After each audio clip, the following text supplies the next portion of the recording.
Kan kamu miskin, ya kan kamu merasa miskin. Kenapa orang miskin gak prihatin? Gini Pak, mohon maaf ya Pak ya. Saya bukannya menolak kebijakan Bapak. Bukan kebijakan saya, itu kebijakan Bupati. Iya, maksudnya apapun itu saya mendukung. Cuman jangan dihapus Pak, nggak semuanya orang itu kan bisa terima. Terus kalau misalnya kayak wisuda dihapus, terus misalnya Bapak juga ngebalik minta pajak sama saya, padahal kan saya miskin, apakah? Bukan minta pajak, saya balik. Anda Iya. miskin, tapi jangan sok kaya. Orang miskin tuh prihatin membangun masa depan. Seluruh pengeluaran ditekan, digunakan untuk yang positif. Bisnis, pengembangan diri. Lah ini rumah nggak punya, tinggal di bantaran sungai.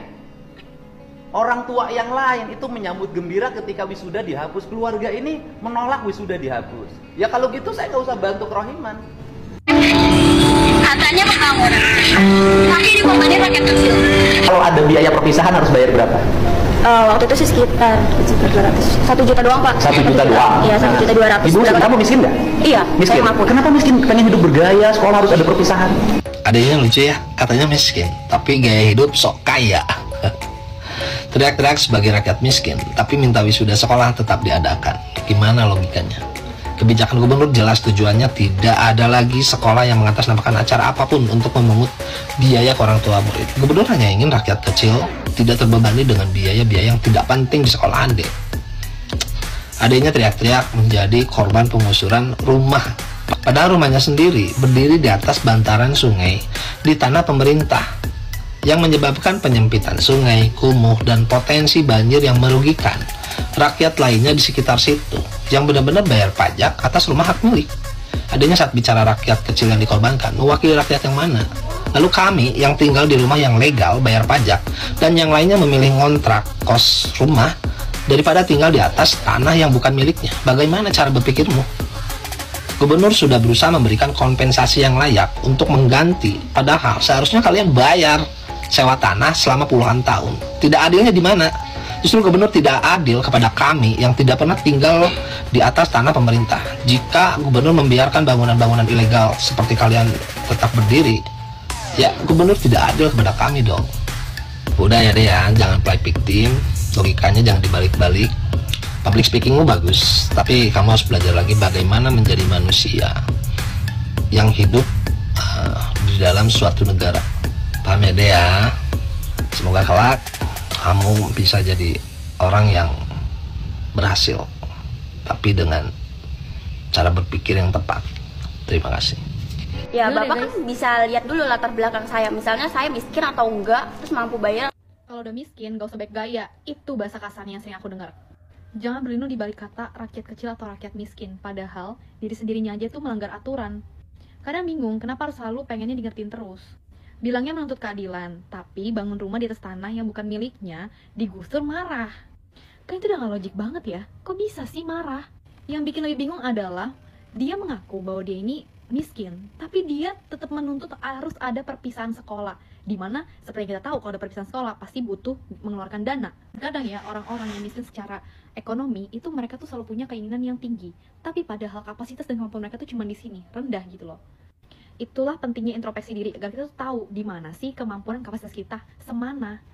Gak usah malu ketika kita lagi ada di titik kita tuh kurang atau menjadi rakyat yang ekonominya masih kurang. Gak apa-apa banget, karena kita gak bakal tahu berapa tahun ke depan kita akan jadi apa.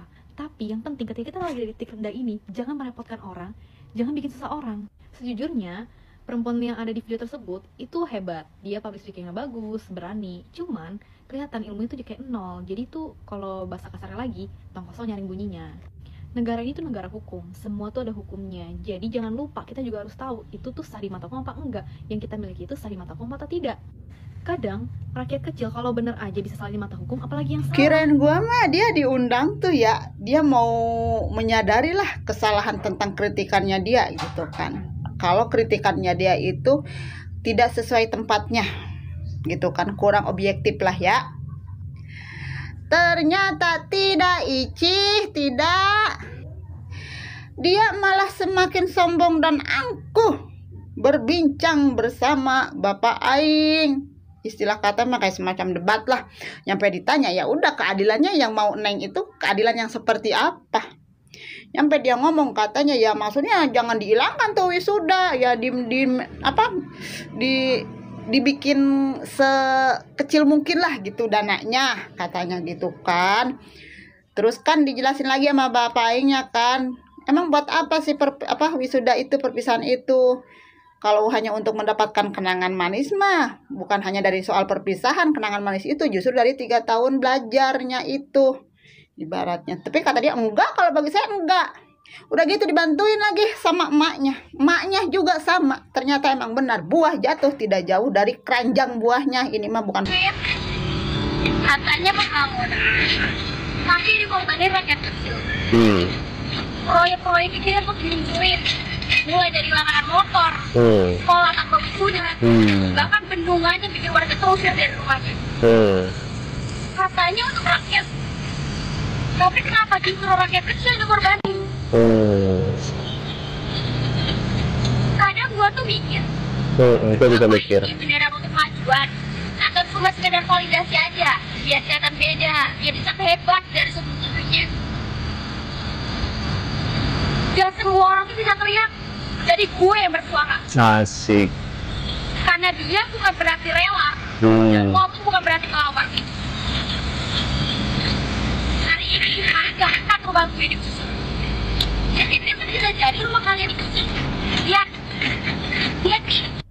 Waduh guys.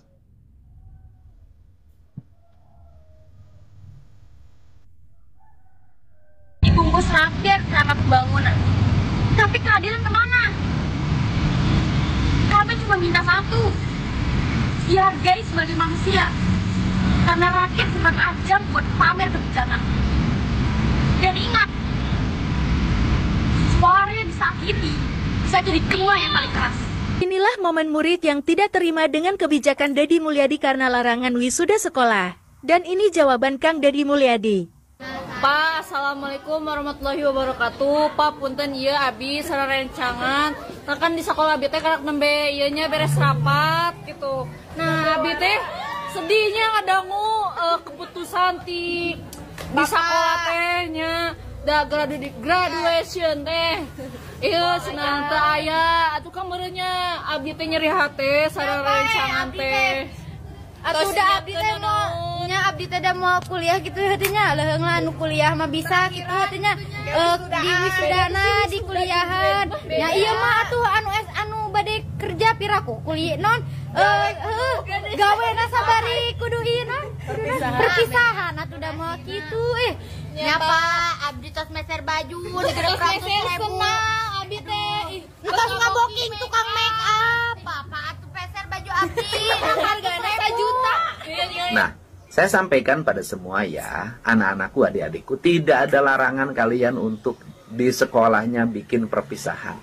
Di sekolahnya bikin acara kebahagiaan, bermusik, bersastra, menari, asalkan seluruh rangkaian kegiatan itu bersumber daya dari sekolah itu sendiri. Di sekolah ada banyak anak-anak yang menjadi pemain band, banyak anak-anak yang menjadi penari sanggar, banyak anak-anak yang punya kemampuan bersastra, berdrama, banyak kok. Terus kemudian gunakan sumber daya, yang satu bikin panggung, yang satu ngedekor, yang satu lagi bagian fotografer, videografer, kemudian menjadi kenangan dan menjadi cerita pada kehidupan yang akan datang yang meninggalkan jejak digital, nggak ada problem. Yang kita larang itu adalah kegiatan yang menimbulkan pembiayaan besar. Ke sekolahnya panggil artis. Ya itu. Kemudian sewa gedung puluhan juta hanya untuk perpisahan. Nah itu yang kita larang. Kenapa? Di antara kita ini tidak semuanya kaya dan tidak semuanya mampu. Banyak yang orang tuanya harus pinjam sana pinjam sini menggunakan uang bunga. Kenapa nih geger-geger? Aduh mas, Hercules wajahnya. Ultimatum Deddy Mulyadi Gubernur Jawa Barat, jangan pernah ganggu Grip Jaya. Apa ini? Waduh. Iya, Miskin. saya mengakui. Kenapa miskin pengen hidup bergaya, sekolah harus ada Gini Pak, Aduh. Assalamualaikum warahmatullahi wabarakatuh. Waalaikumsalam. Izin backstage. Untuk Kang Deddy Mulyadi, kebijakan Anda mungkin baik bagi banyak orang, banyak manfaat untuk semua orang, tapi tidak untuk kali ini. Cara Anda berbicara yang saya kira adik ini masih di bawah umur. Mohon kiranya Bapak lebih kebapakan lah. Anak ini cerdas Pak Deddy. Anak ini cerdas. Tapi cara Anda menyelesaikan masalah ketika ada anak yang saya duga di bawah umur dengan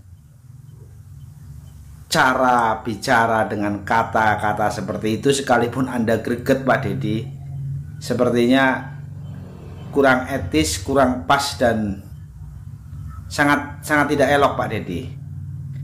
Pak Deddy, bukan saya tidak suka, saya bukan orang Jawa Barat, tapi lihat dari dialog ini, saya kira kurang pas lah kalau seorang gubernur berbicara yang saya duga adik ini di bawah umur. Pak Deddy kok bicaranya seperti dengan orang